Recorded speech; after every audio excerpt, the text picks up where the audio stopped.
सोचिए एक ऐसे साम्राज्य के बारे में जो सदियों से टिका था और फिर चंद महीनों में ताश के पत्तों की तरह ढह गया। ये कहानी सिर्फ एक साम्राज्य के पतन की नहीं है। ये कहानी है एक बिल्कुल नई, एक रैडिकल पॉलिटिकल सिस्टम के जन्म की। एक ऐसी व्यवस्था जिसने 20वीं शती का, और सच कहें तो पूरी दुनिया का नक्शा ही बदल कर रख दिया। जी हां, हम बात कर रहे हैं ऐतिहासिक रूसी क्रांति की। तो चलिए इस पूरी कहानी को समझने के लिए हम इसे 5 हिस्सों में देखेंगे।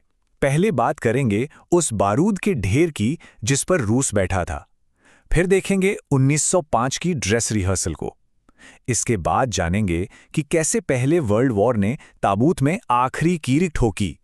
फिर जार से सोवियत तक का सफर, और आखिर में इस क्रांति की गूंज पूरी दुनिया में कैसे फैली। तो सबसे पहले ये समझना जरूरी है कि इतना बड़ा धमाका हुआ क्यों।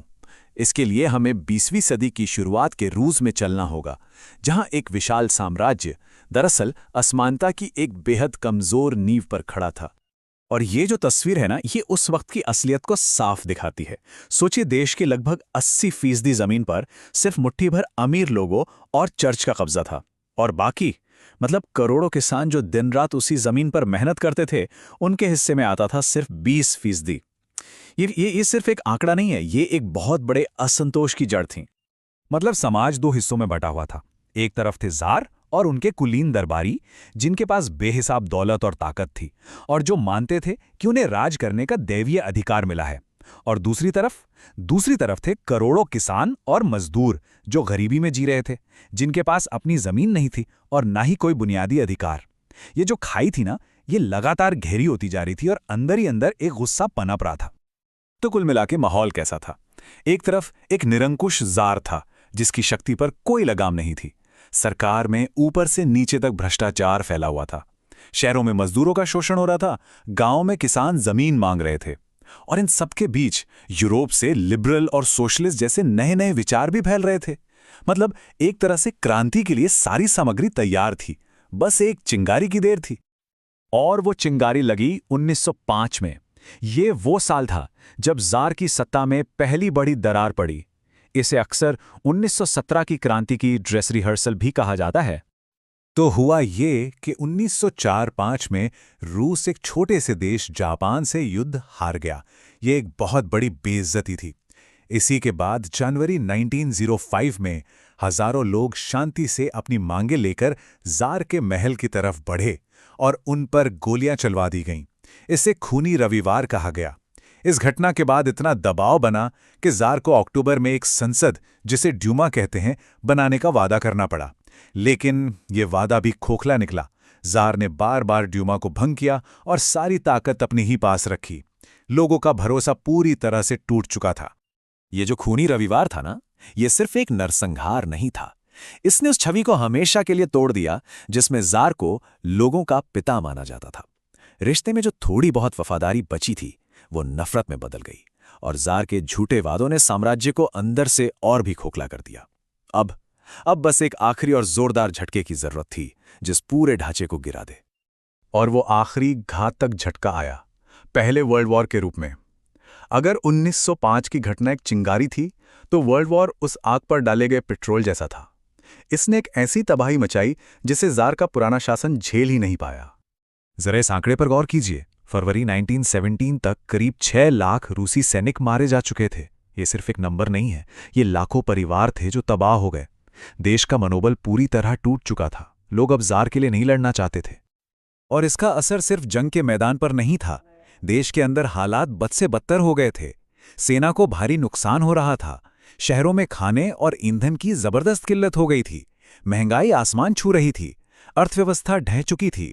यहां तक कि सेना में भी बड़े पैमाने पर बगावतें होने लगी थीं।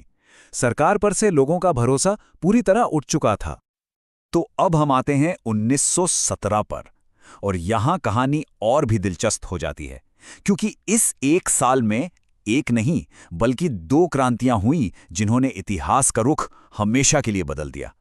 फरवरी 1917 में पेट्रोग्राद की सड़कों पर भूखे मजदूर और सैनिक उतर आए। ये कोई प्लान किया हुआ विद्रोह नहीं था, ये लोगों का गुस्सा था जो फूट पड़ा था। और इसका असर इतना जबरदस्त हुआ कि जार निकोलस II को गद्दी छोड़नी पड़ी। इसी के साथ रूस में 300 साल पुराना रोमानो शासन खत्म हो गया। लेकिन सवाल यह था कि अब आगे क्या होगा। तो सवाल यही उठता है कि जब जार चला गया तो फिर एक और क्रांति की जरूरत क्यों पड़ी? पहली क्रांति की सरकार फेल क्यों हो गई? और इसका जवाब एक बहुत बड़ी गलती में छिपा है। जो नई प्रोविजनल गवर्नमेंट बनी, उसने वो एक काम कर दिया जो लोगों को बिल्कुल मंजूर नहीं था। उसने रूस को वर्ल्ड वॉर में बनाए रखा। लोग शांति चाहते थे, लोग रोटी चाहते थे, और नई सरकार ये दोनों ही देने में नाकाम रही। और इसी खालीपन को भरा लेनिन और उनकी बोल्शेविक पार्टी ने।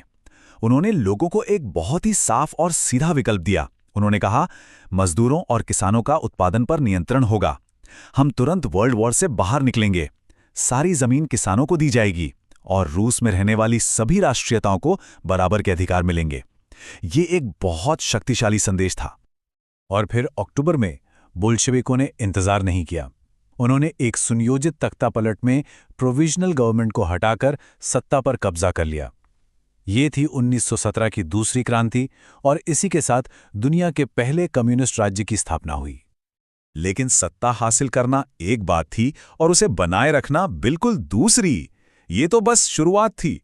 अब इस क्रांति को एक भयानक गृह युद्ध से गुजरना था, और इसकी गूंज जल्द ही पूरी दुनिया में सुनाई देने वाली थी।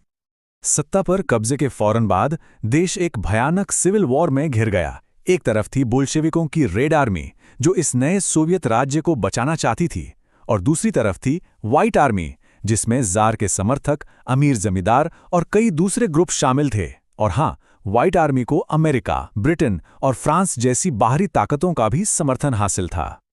इतनी उथल-पुथल और खून खराबे के बावजूद इस क्रांति की जीत ने दुनिया भर के लोगों को एक बहुत शक्तिशाली संदेश दिया। संदेश ये था कि मार्क्सवाद और समाजवाद सिर्फ किताबों की बातें नहीं हैं, बल्कि ये एक असली विकल्प हो सकते हैं। एक ऐसा सिस्टम बनाया जा सकता है जो पूंजीवाद पर आधारित ना हो। और यहीं पर आके ये सवाल खड़ा होता है कि कैसे एक क्रांति जो शांति, जमीन और रोटी जैसे वादों पर शुरू हुई थी, उसने आने वाली सदी के लिए एक वैश्विक संघर्ष की नींव रख दी।